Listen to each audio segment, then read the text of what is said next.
Huyu sister, this our sister here, alikuwa na mgonjwa. she was sick. The husband. Mume wake. Tulikuwa tunaenda kumuona. We will go to see him. Unaona kuona mtu kwa macho utamsaidia. You will see you can't help by just looking at somebody with the eyes. Ndio ni vizuri hata tulikuwa tunamtembelea na anafurahi. Yes, it's good. We'll go and visit. He was happy. Ask him why you're able to come. He had a sick person. So now, wakati moja akanitumia pesa. One day she sent me money. Kwa shamba huko kwa Doma. I was there with with my yams farming. Akaniambia. Then she tells me, hiyo pesa nimekutumia. The money I've sent you. Kwa ajili sitaenda mkutano. Because I'm not going to go for the meetings. Wewe uende. You go. Nikamwambia, nikashangaa. Kwa ajili hata sikumwambia sina pesa. I even didn't tell my sister here that I didn't have money.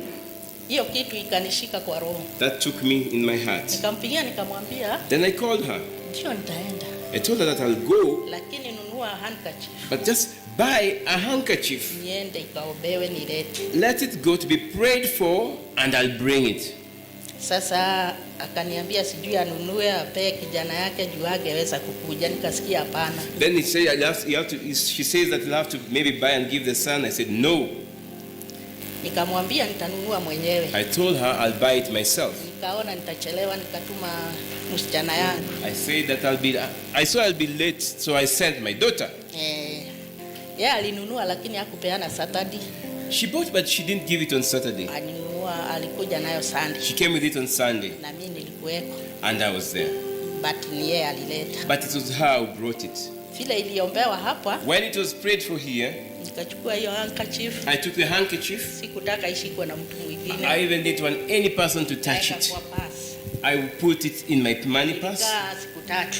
It was there for 3 days. Akaniuliza umekuja? Nikamwambia ndio. Then she asked me, have you come? I said yes. Nikaenda. I went.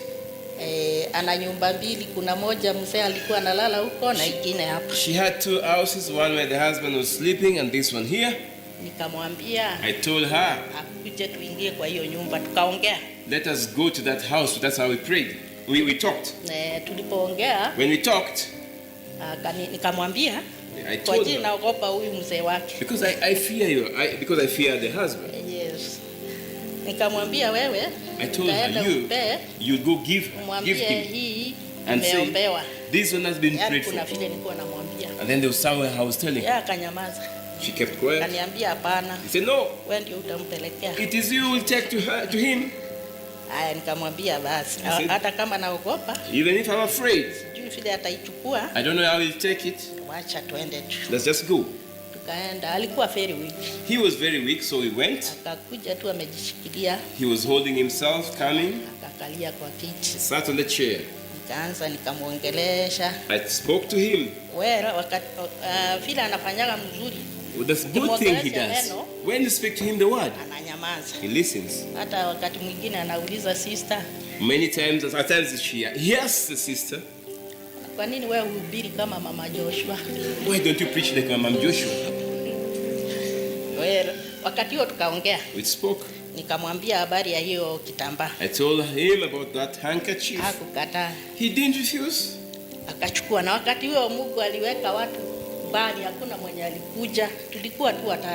That time, God had made it possible that no one was in that home. We were only 3 people. We took that handkerchief, accepted it. When we prayed, he said amen. That made my heart happy. I left it like that. Even though I will go many times to see him. The other one, let me leave the sister to say. God bless you. Mungu abariki. Mimi naitwa Sister Githaiga. I'm called Sister Githaiga. Githaiga. Bwanangu alikuwa ameugua cancer. My husband had cancer. Ya gae. Reason for the tonsils. Haya. Tukaenda kwa hospitali. We went to the hospital. Akafanyiwa chemo section 6. We went to section 6. Wakati yule aliobewa. When he was prayed for. hakuwa anaweza kukula. He couldn't even eat. I was blending the food. Mimi nilikuwa nasiaga chakula. Kwa kikombe. I would put in the cup. Anakunywa kama uji. He will take the food as porridge. Alikuwa very weak. He was very weak. Mmoja anaweza tapika. At times he would vomit everything. Hiyo pepo ilimsukuma sana. That demon had really taken him.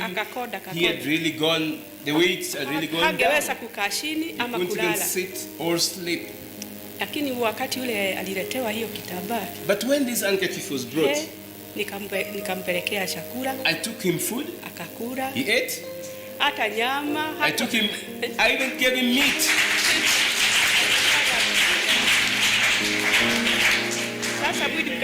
Sasa mwili ukaenda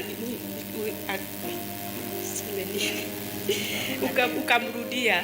Oh, now the body started regaining back. Sasa ni mzima. Now he is well. Ilikuwa imetoka yote. He didn't have hair. God restored the hair. Sasa anaenda kunyolewa mara 2 kwa kinyozi. Now I even go twice. He goes twice to be shaved. Amepona kabisa. He is completely healed.